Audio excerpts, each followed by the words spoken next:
Hello everyone. Romans 8:29-30.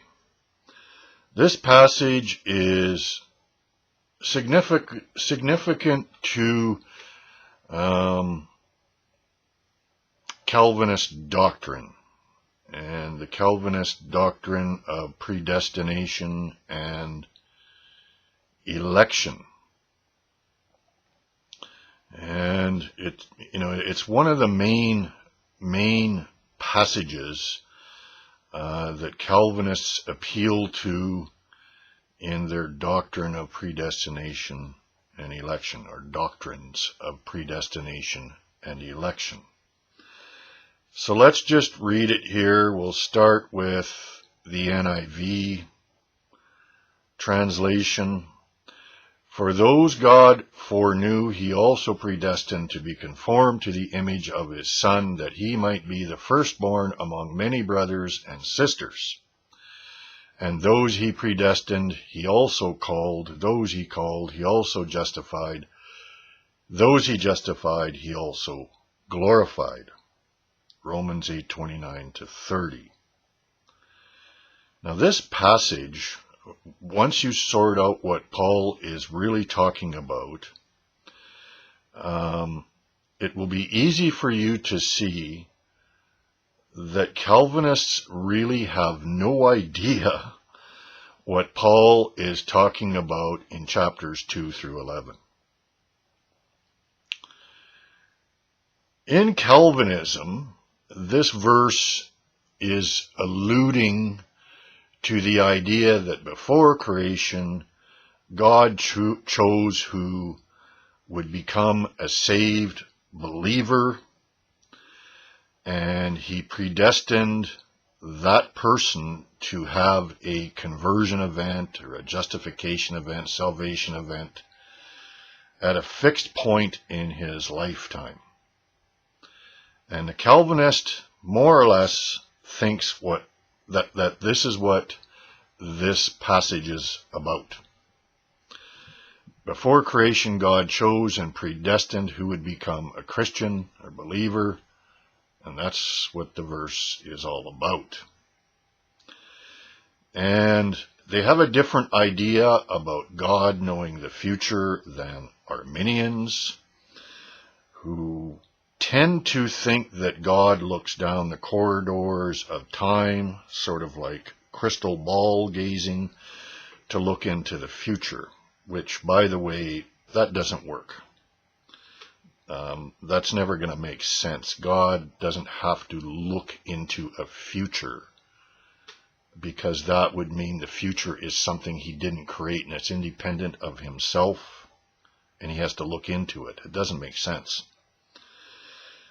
And so Calvinists interpret the word foreknow to mean something like foreloved, which is fairly accurate, actually.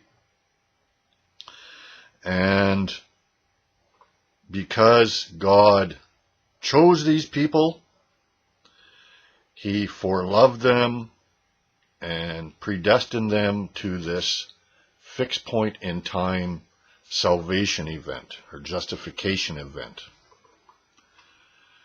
So let's see why Calvinists have totally mucked this one up. In Calvinism, God has foreknowledge of the future because God knows who he chose, and he fixed the exact moment they would be called and justified. God foreknew or foreloved his elect. This is in contrast to the Arminian notion of looking down the corridors of time, crystal ball gazing, looking into the future. The first thing that we need to look at is this Greek word, which means to know beforehand, for those God foreknew.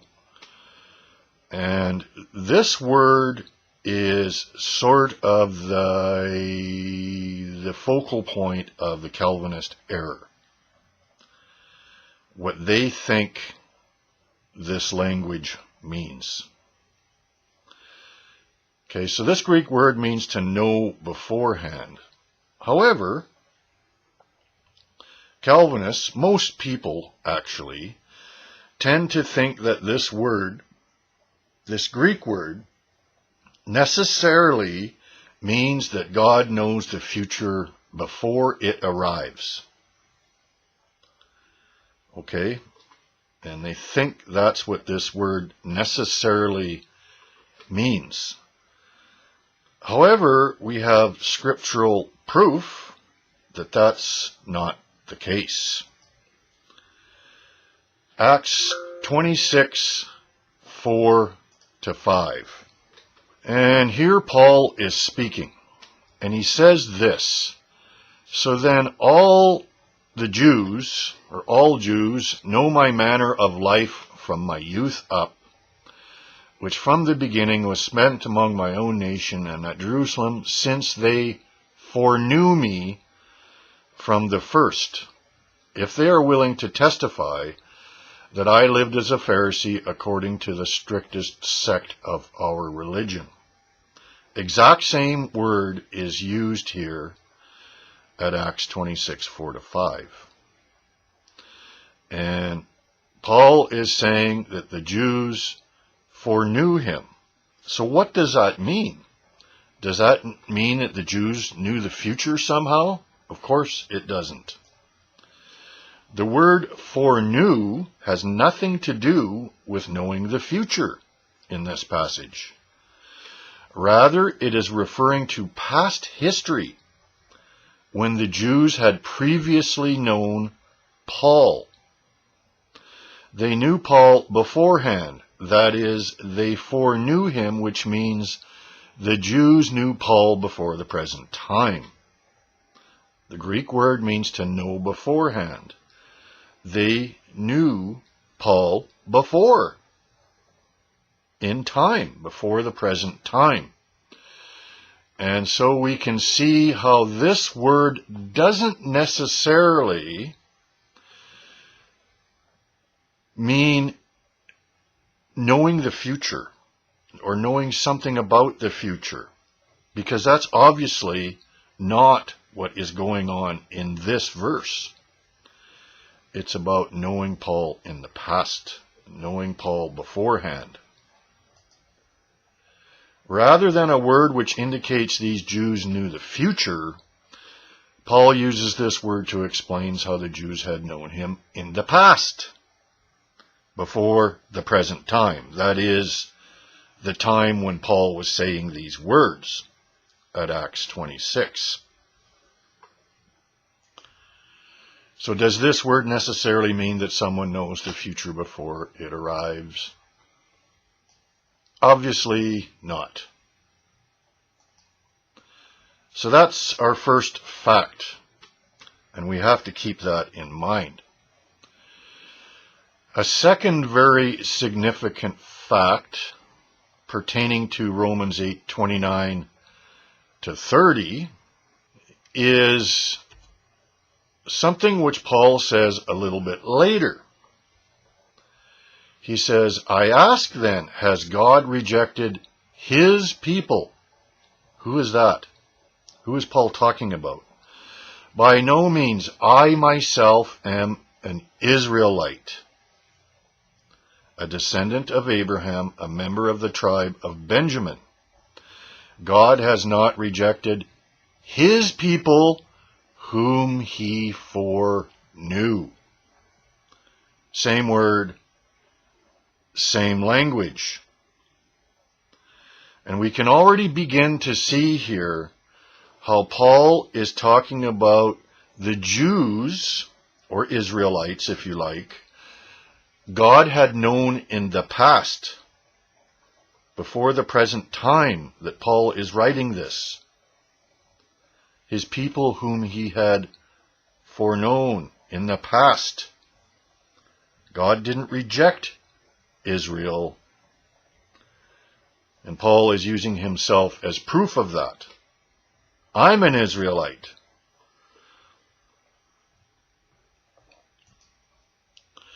Paul is talking about God, about people God had known in the past, people God had known beforehand, before the present time. That would be God's people, the Jews. So here, Paul is using this Greek word, to foreknow, in the same way that he did at Acts 26. He's talking about past history, to know beforehand, to know before the present time. And here's another important fact related to Romans 8:29 to 30. If anyone loves God, he is known by him. 1 Corinthians 8:3. Okay? Whom he foreknew. This must be talking about people that loved God. Because it's only those who love God that are known by God. His people whom he foreknew. So God knows them because they love him. And that's exactly what it says in the verse preceding Romans 8:29 to 30. And we know that God causes all things to work together for good to those who love God, to those who are called according to his purpose. So God calls those who love him. If anyone loves God, he is known by him. This will become even more clear in a minute. So let's compare Romans 8:29 to 30, or Romans 8:28 to 30, with Romans 11:1 to 2. For those God foreknew. Well, who is that? Well, Paul tells us who that is. The Israelites that God had known in the past. But not just any Israelite. Not all Israel are Israel. He's talking about the Israelites who love God. His people whom he foreknew. If anyone loves God, that person is known by God. That's who God foreknew.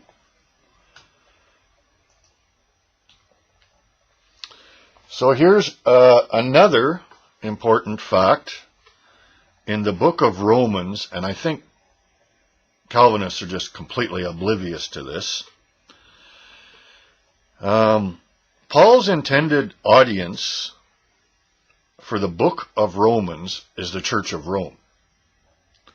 And we know that from internal evidence. Paul says things which tells us this. Now, Paul is the apostle to the Gentiles, or the nations, all the nations besides Israel. And he writes this letter to explain that Gentiles do not need to come under the law, the Mosaic law, because the righteousness of God is through the obedience of faith and not works of the law. He tells us that this righteousness is apart from the law in Romans 3. Compare Paul's opening and closing statements at verse 1:5 and 16:26 about the Gentiles. He opens with obedience of faith to the Gentiles, and he closes with the same idea. That's basically what this letter is about. And he's going to directly address the Jews about this matter, because he doesn't want any Jews getting the idea that Gentiles have to come under the law in order to be Christians or believers. So in this letter, Paul singles out the Jews, the Jewish Christians more specifically, and directly addresses them in order to make his argument concerning the law and the Gentiles. And so what I've done here is I've sort of condensed several passages into one slide here, which shows us that from chapter 2 right through to chapter 11, Paul is speaking to the Jewish Christians of Rome. He's not speaking to the whole church, Jews and Gentiles. He's addressing Jewish Christians. And he makes that very clear a number of times in this letter.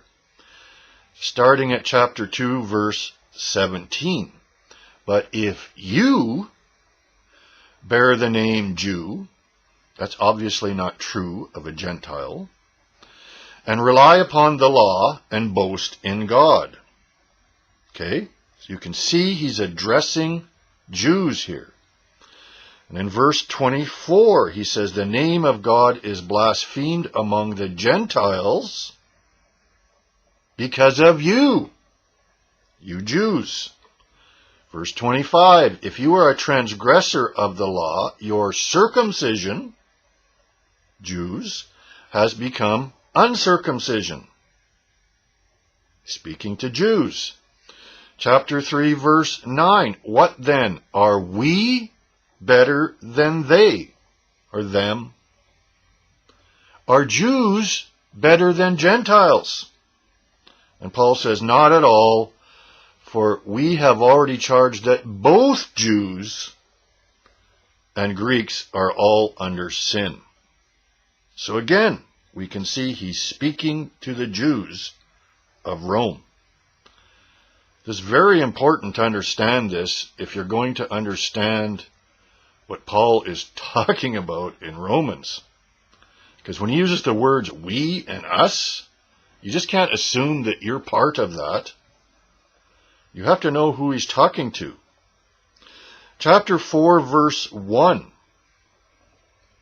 What then shall we say that Abraham, our father, according to the flesh, has found? Abraham is not the father of Gentiles according to the flesh. You can say, yeah, he's the father of all those who believe, but not according to the flesh. That's only true of the biological descendants of Abraham, Jews in this case. Chapter 6, verse 14, you are not under law, but under grace. You don't need to say that to a Gentile. If you read chapter 2 carefully, it is Jews who are under the law. Non-Christian Jews are under the law. Gentiles do not have the law. They're not in that covenant with God. Israel is in that covenant with God, the covenant of the law. This is only something you would say to a Jew who has become a Christian. If you're a Jew who became a Christian, you are no longer under the law, but under grace. So it's only something you would have to tell a Jew. You are not under the law, but under grace. You didn't need to tell that to a Gentile, because he was never under the law in the first place. He didn't have the law. Or chapter 7, verse 1, or do you not know, brethren, for I am speaking to those who know the law. Again, he's speaking to Jews who know the law. So all this shows us that Paul is addressing the Jewish Christians of Rome from chapter 2 through the next 9 chapters. He does not again speak to the Gentile Christians of Rome until chapter 11, verse 13, when he brings them into view. And he actually states that.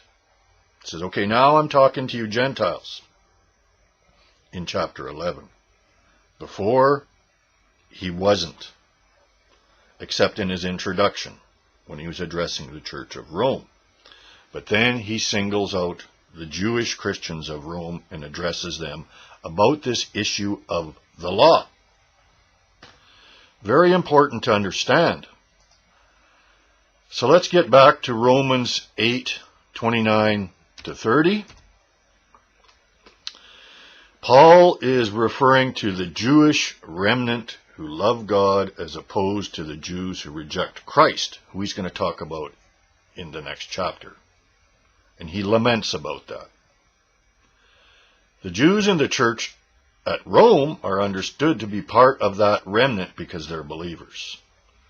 Those who love God. These are the Jews that God foreknew. And this is what Paul is talking about. And we also saw that at Romans 11. It's Israelites who God foreknew. Now, why the remnant? Well, Paul tells us this too.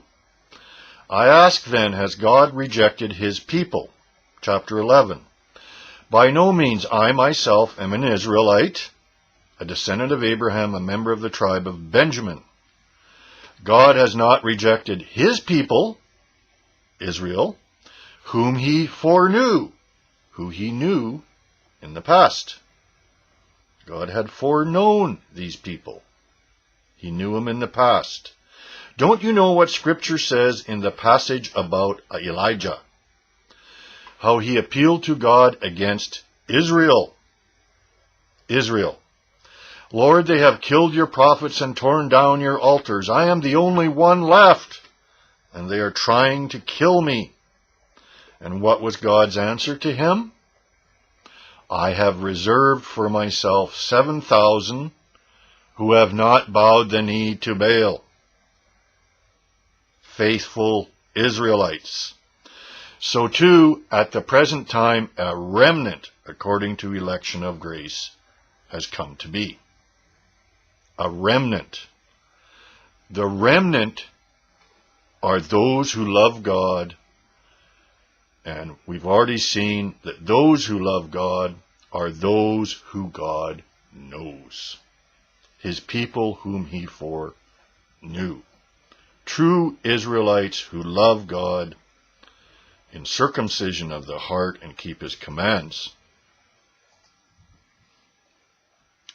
A person is not a Jew who is one only outwardly, nor is circumcision merely outward and physical. Paul is saying it's not just a matter of having the law, but keeping it. No, a person is a Jew who is one inwardly, and circumcision is circumcision of the heart and spirit, not the letter. Such a person's praise is not of men, but out of God. Paul here isn't talking about Jewish Christians yet. He doesn't get to that until, halfway through Romans chapter 3. He's talking about the difference between Jews and Gentiles here because he's making his argument about why Gentiles get to become Christians and believers, the people of God, apart from the law. The Jewish remnant was not those who simply had the law, but those who loved God and kept his commands. And I think that should be pretty clear in that verse. Back to Romans 8:29 to 30. And we know that God causes all things to work together for good to those who love God. Who does God foreknow? Those who love God. The Jewish remnant who loved God. God had always predestined Christ for the Jewish remnant who loved him. So, at the time Jesus died and rose again, there was a Jewish remnant who loved God. And God predestined for these remnant Jews to be conformed to the image of his Son, suffering as he suffered, and to be glorified as he is glorified. when they're resurrected from the dead, which Paul had just finished talking about. Here's another couple of verses. Christ is the end or the culmination of the law, so that there may be righteousness for everyone who believes. End of the law. So he's reinforcing this point to Jews that, no, this is the end of the law for you. You're on to something new. God has elevated things up to a higher standard. And so he says something similar at Galatians 3:24 to 25, as he is at Romans 8:29 to 30. Therefore the law has become our tutor unto Christ, so that we may be justified by faith. But now that faith has come, we are no longer under a tutor, no longer under the law. Just like we saw at Romans 6:14.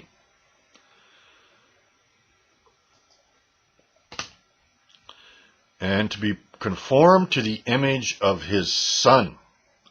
And I've listed a number of verses at the bottom there, which you can read. And they're very important to what Paul is talking about. Back in verse 17 of Romans 8, he said, we'll be glorified together with him if we suffer with him. And that's part of being conformed to the image of Christ. Just as Jesus says, unless you pick up your cross and follow after me, you cannot be my disciple.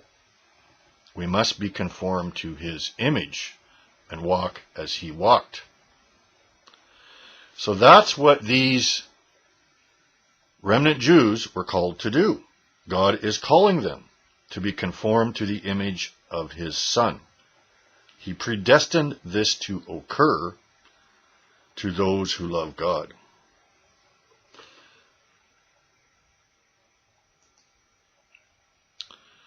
There's a big problem here with the verb tenses. Basically, these are all translated in past tense because of a Greek grammar rule which says an aorist, indicative verb like this is past tense. Personally, I have a bit of a problem with that because I've noticed several times in Scripture that rule just doesn't work. And this is one of those cases where it doesn't work. Those he justified, he also glorified. God hasn't glorified anyone except Jesus. But yet this is past tense. Paul just got finished talking about this glorification. We know what Paul means because glorification is what he had just finished talking about. And it's here in verses 18 to 25. For I consider that the sufferings of this present time are not worthy to be compared with the glory that is to be revealed to us. For the anxious longing of the creation waits eagerly for the revealing or the revelation of the sons of God. For the creation was subjected to futility, not willingly, but because of him who subjected it in hope, that the creation itself also will be set free from its slavery to corruption into the freedom of the glory of the children of God. Well, what is this? For we know that the whole creation groans and suffers the pains of childbirth together until now. And not only this, but also we ourselves, having the first fruits of the Spirit, really important, even we ourselves groan within ourselves. He uses similar language at 2 Corinthians 5. You might want to read that. We groan within ourselves, waiting eagerly for our adoption as sons, or waiting eagerly for the sonship, the redemption of our body. For in hope we have been saved, but hope that is seen is not hope. For who hopes for what he already sees? But if we hope for what we do not see, with perseverance we wait eagerly for it. So Paul is saying we're waiting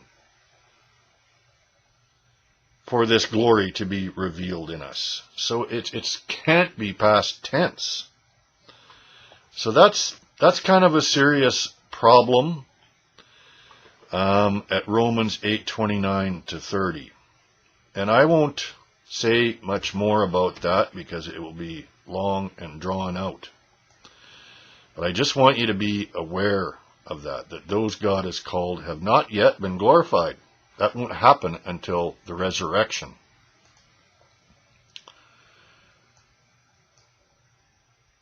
So the key words here, those God foreknew.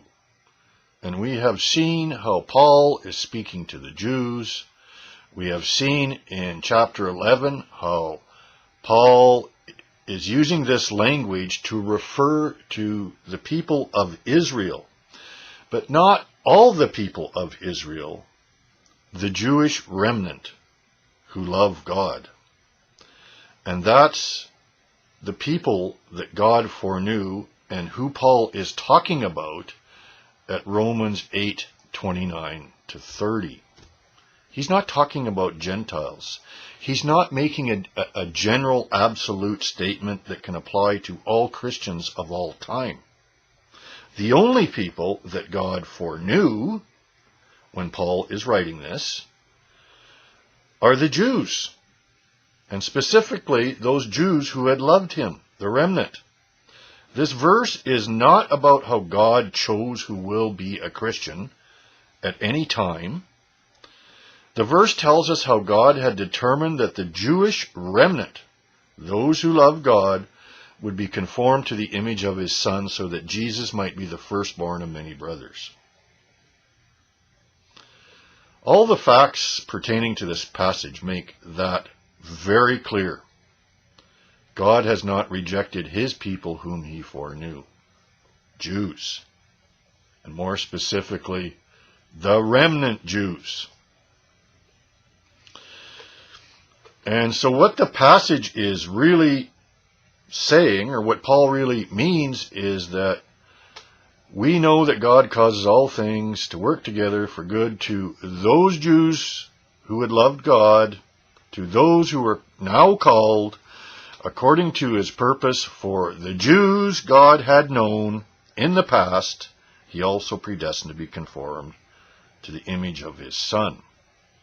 And in the same way at Romans 11, God has not rejected his people whom he had known in the past, whom he foreknew, whom he knew beforehand,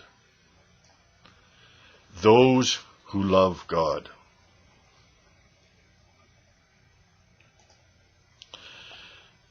Gentiles were not called by God until Jesus rose from the dead. And we see how that's played out in the book of Acts.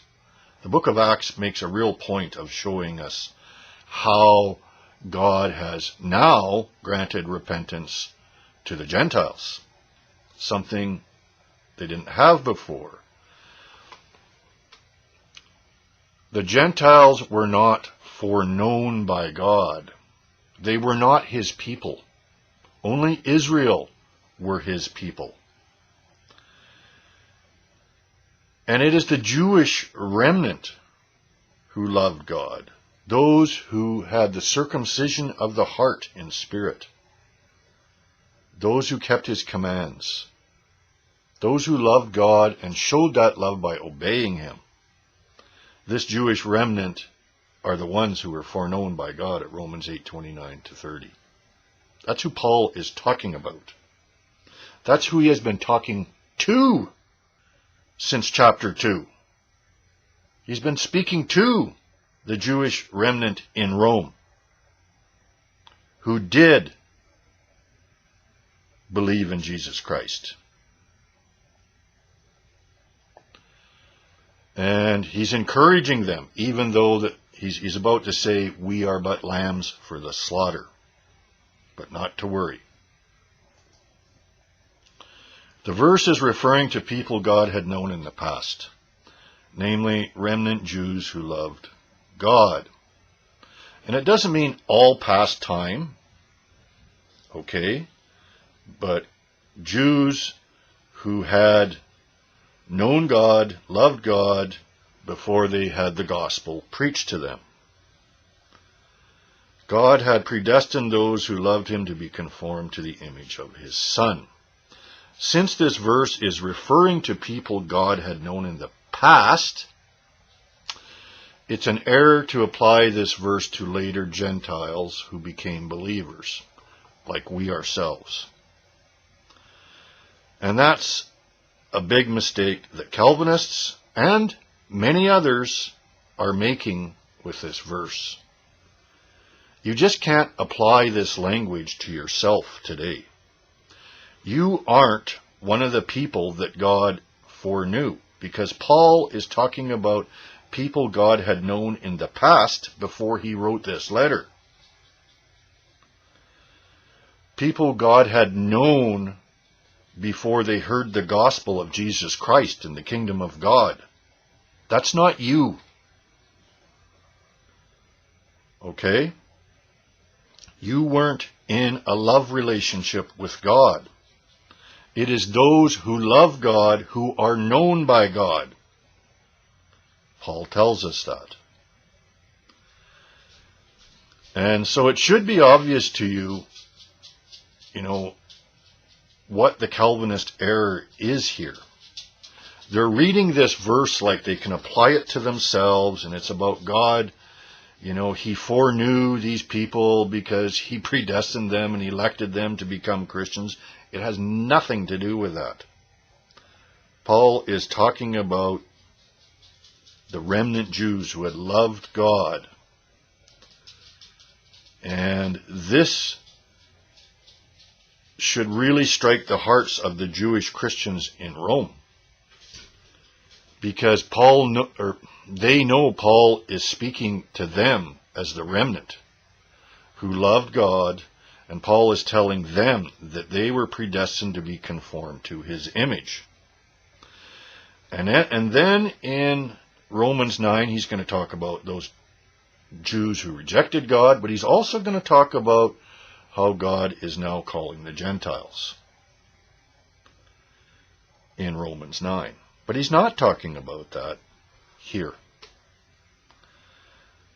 And Calvinists, and they're not alone. Most people really botch this verse. And they think it's about, Paul talking about how God knows the future and all this stuff, and it has nothing to do with God knowing the future. It's referring to God having known people in the past, just as Paul was using the same word about Jews having known him in the past. And then, he's explaining that Christ is, because Christ is the end of the law, you are now called to be conformed to the image of Christ in his suffering and in his resurrection glory. 1 Corinthians 15:45-49, his image. Those he called, he justifies. Those he justifies, he glorifies. It's not just an absolute statement that you can apply the words, those who God foreknew. You just can't apply that to yourself when we know now that Paul is referring to the Jewish remnant God had foreknown in the past. God bless you.